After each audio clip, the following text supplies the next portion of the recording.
Noobs for general disturbance. This is the Object 261, the Tier 10 Soviet SPG, located on the northeast corner of Karelia, and it's under the command of UbumPong of the KIWI clan. And he's got the bounty rammer, bounty gun lane drive, and bounty rotation device as his equipment. Game on! Well, I did promise that there was quite a few Object 261 replays coming. Well, there's also a number of Fifi games coming as well. So those who enjoy a bit of the Tier 5 pandemonium, yep, you've got some treats on their way. So I will try and get as many as I can done today. Now, if you're unaware, I think most people are aware actually, but if you are unaware, Karelia is actually in, well, an area of Finland which actually was captured or taken by the Soviet Union in the Winter War. Yes, I'm afraid it is captured territory which was taken some time ago, but it is technically Finland, not Soviet. In fact, rather unfair that they did take it. Rounds out. Oh, so close. As you may know, it's 800 alpha, and it'll penetrate through 45 millimeters of alpha of armor, and it's got a 9.5 meters burst radius between 11.5 and 29 seconds of stun. And we just spotted a mouse, and he's down near the other end near the enemy cap area, but he's gone behind that rock. Rather unusual place for a mouse to be seen. IS-7 over in the corner, rounds out. That appeared to be a direct hit actually on his front quarter.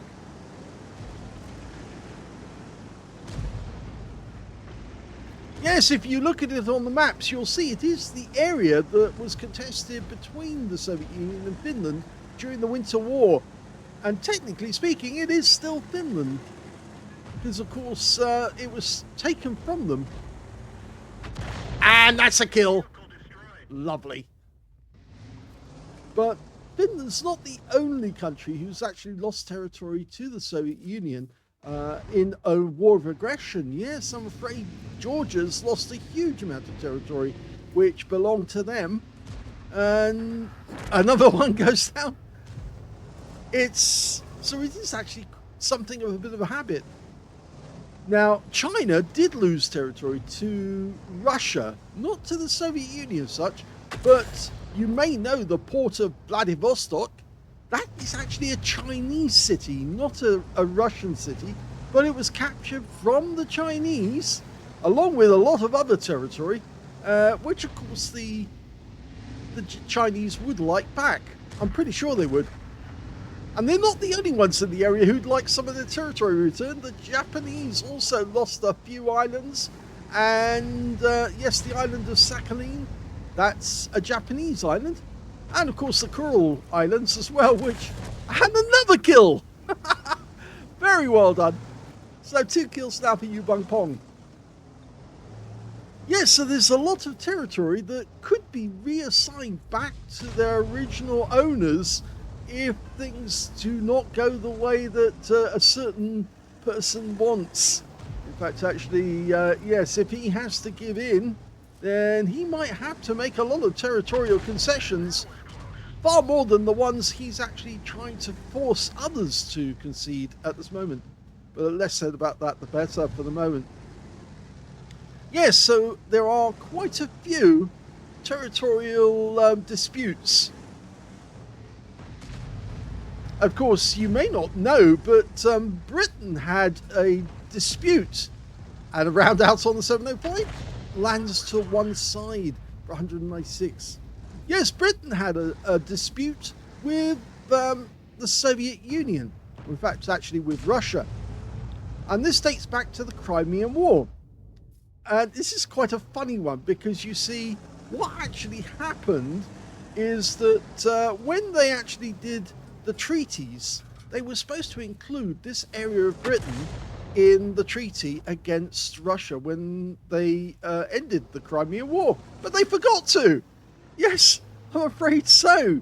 And it's actually, the area is called Berwick-on-Tweed. Now, if you're British, you probably do know Berwick, but what you don't realise is that Berwick has a special status. It is in Scotland, but technically, the part of the territory had to be named in any treaty. Oh, that was a good one. And it wasn't named in the treaty when they did the peace between the Soviet Union, or between Russia and the Britain, and then consequently, Berwick-on-Tweed was actually at war with Russia all the way through nearly all of the 20th century, and it was only recognised that they had actually made a mistake well into the 20th century, towards the end of it, and therefore they actually had to do a special treaty to enable them to declare peace between Berwick-on-Tweed and what was actually the Soviet Union at the time. Oh, a gorilla. Always good targets, because of course they don't have much in the way of armor, but he's not showing much, and it's a bit of a difficult target to hit, that one. Rhinoceronte up on the horseshoe. Rounds out. Landed just behind him, I think. Yeah, so the mayor of Berwick-on-Tweed and a few other officials got together with the Soviet ambassador, as he was at the time, and they had a little ceremony where they actually put together a peace treaty to end the conflict, so to speak. That was quite amusing in a sense, but quite often in wars, you do get this situation whereby somebody forgets to actually declare peace, and consequently the war is still continuing, although many people don't realise it. Just as at this moment, there is still a war going on between North Korea and South Korea. Of course, there's a partition, or rather, the two countries have been separated, but the fact is that technically they are still at war. Round south. Just behind him.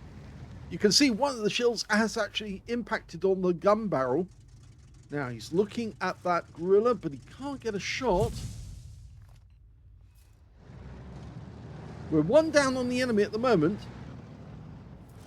It looks like UbumPong is going to actually focus on this E3. Rounds out again. This time it's a direct hit for 126. Now that 705 could be overwhelmed by the next round, and I think that's what is going to be his target.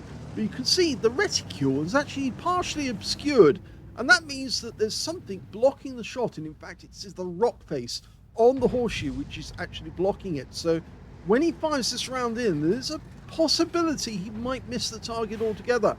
But in fact, he got a direct hit and gets his third kill. He's racking up the kills in this one.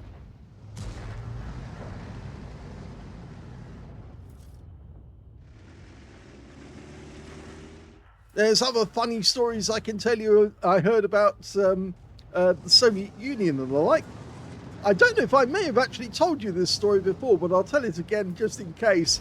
Is to do with the Tsar of Russia. You see, there are relatives of the Tsar of Russia living in the UK, and one of those is Prince Michael of Kent, and he is the nearest DNA relative of the Tsar Nicholas II of Russia, the Romanovs. And as you know, of course, the Romanovs were executed by the Soviets because they didn't want them to come back, and they didn't want there to be any figurehead that they could actually use to get the Tsar back on the throne. And so they executed the entire family, which is rather sad actually. All the daughters and sons, everybody wiped out. So anyway, the Soviet Union continued, but of course, because he was a blood relative of the Romanovs, he actually was very, very like... Oh, look at that! That was a good shot. 379. He looked very much like Tsar Nicholas. And I remember that Prince Michael of Kent, who was actually an army officer, who was a NATO officer in the British Armed Forces, and he had attended the Farnborough Air Show. And for the first time in ages, the Soviets sent an aircraft along to the show. It was actually an Ilyushin 79, which many of you know as a transport aircraft. And they turned up with a whole bunch of Soviet officers who were there and enjoying themselves for the first time ever at a NATO air show, so to speak. Well, anyway, they turned up, and then Prince Michael of Kent, of course, who spoke fluent Russian, mainly because, of course, he was a British Army officer and had to be trained in Russian in order to understand them, and also for intelligence purposes. And so when he turned up at the Farnborough Air Show to say hello to all these Soviet officers, they all did a double take when he started speaking Russian to them, and they thought he was Tsar Nicholas. They thought, how did he get out of Russia? How did he secret out? Because they looked at him, and he looks very, very similar to Tsar Nicholas. So there's a much jollity at the fact that how did the British get Tsar Nicholas out? Oh, that was a penetrating shot. And I think we're out of ammo now. Last shot, penetrating shot, takes out the IS-7, and now he's got 4 kills.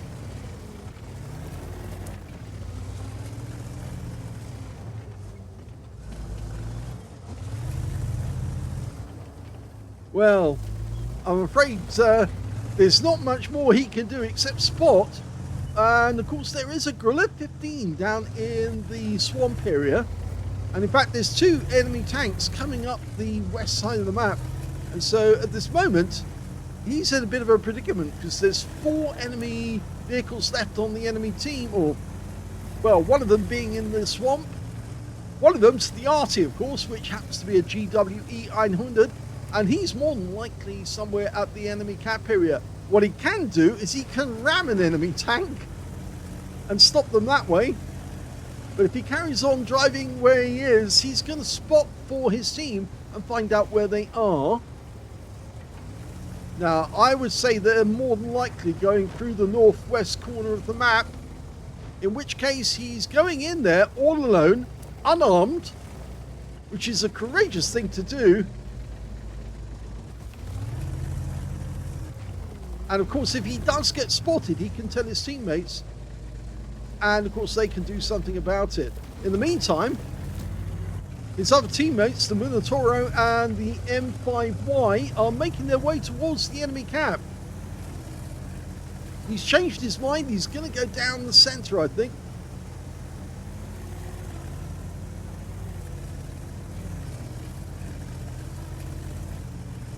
If he had gone into the northwest corner of the map, chances were that he was going to meet somebody on the enemy team. If he goes down the center, though, or is he going to go down the southwest? Well, it's going to go down the southeast then. It's going to go down the south corridor. 2-minute warning. And that 2-minute warning, I think, has changed his mind. And instead he's going to drive through the swamp and get to the cap that way.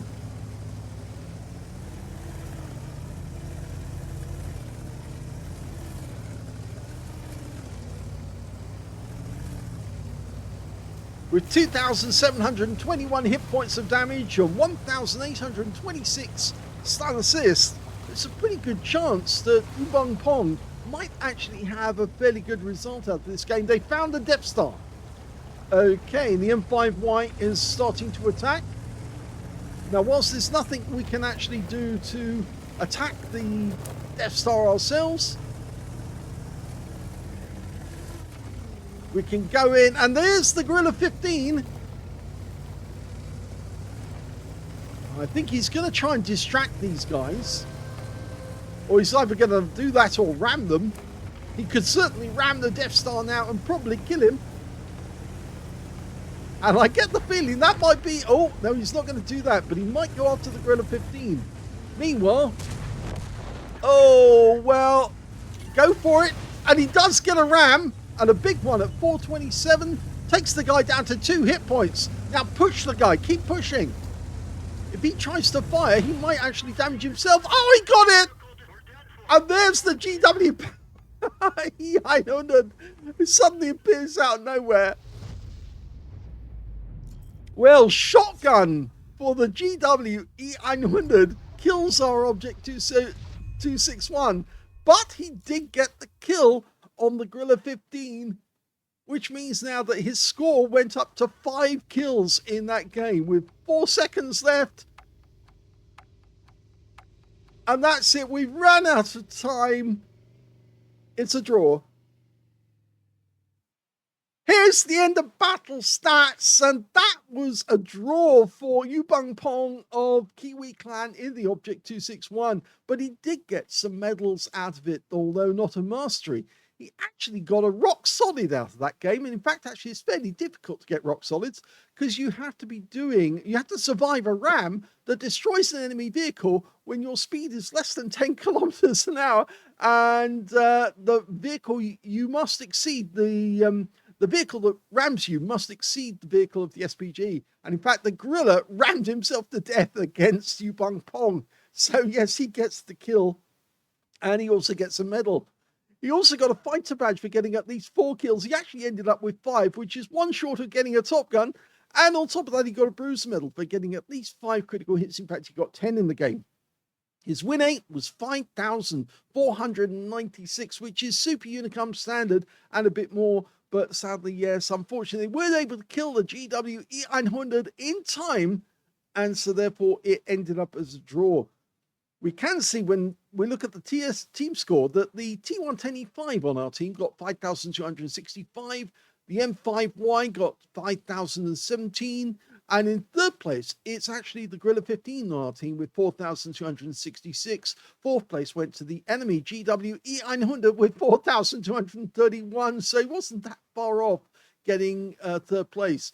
He got a Gauze medal out of that game as well. We can see UbumPong got 3,675 hit points of damage, but he was beaten by 3 members of the enemy team and 3 members of his own team, placing him 7th when it comes to damage. When it came to kills, though, he actually got top spot. He got the most kills in the game with 5. 4 kills went to the GW E900, and 3 kills went to the E5 on his team. And when it came to base XP, we can see that it was actually the E5 who came out on top with 667 out of that one. 644 went to UbumPong in second place, and 635 went to the M5Y on his team. We can also say the E3 on the enemy team got a cool-headed. He did receive and survive a large number of hits until eventually he got wiped out. We look at the detail. He fired all 20 rounds. And in fact, the last round, an R1 piercing round, took out the IS-7, which was a very accurate shot, direct hit. 11 direct hits on the enemy, 1 penetrating shot, which was that last armor piercing. 15 splashes as well. 3,675 hit points of damage, of which 3,238 were at more than 300 meters. The ram damage was actually quite considerable. And yes, it was over 400 hit points in total. So yes, he did claim a kill from ramming. He did receive 1 hit during the game. It was a hit by way of splash damage. That was from the GW E900, who managed to wipe him out with a shotgun. He spotted 1 enemy vehicle. Again, that was the GW. 8 enemy vehicles were damaged, 5 were killed, and he got 1,826 hit points of stun assist off 12 stuns. But that was not enough to get a mastery in the game. On a premium account, he actually made a loss, 28,898 credits. Yep, that's a loss. And 5 bonds, he got positive, and 966 experience points out of the game as well. So a pity that he didn't get any medals, because if he had got a medal, he would have actually ended up with getting the Courageous Resistance. But of course, because he did so many kills in that game, it was difficult for him to get a medal, because in order to get a Confederate, you actually have to hit enemy vehicles, which were then taken out by other teammates. And he was just hitting enemy vehicles and killing them instead. So very well played by UbumPong. Thanks very much for sending in this replay. It's always interesting watching a replay where an Arty player goes into battle with absolutely no weapons left, nothing left that he can use against the enemy other than his tank. And of course, remember, the Object 261 is an IS-7 in disguise, and therefore ramming an enemy is not beyond them. They can do that sort of thing. Hope you enjoyed it. If you did, please give it a like, and thanks for watching.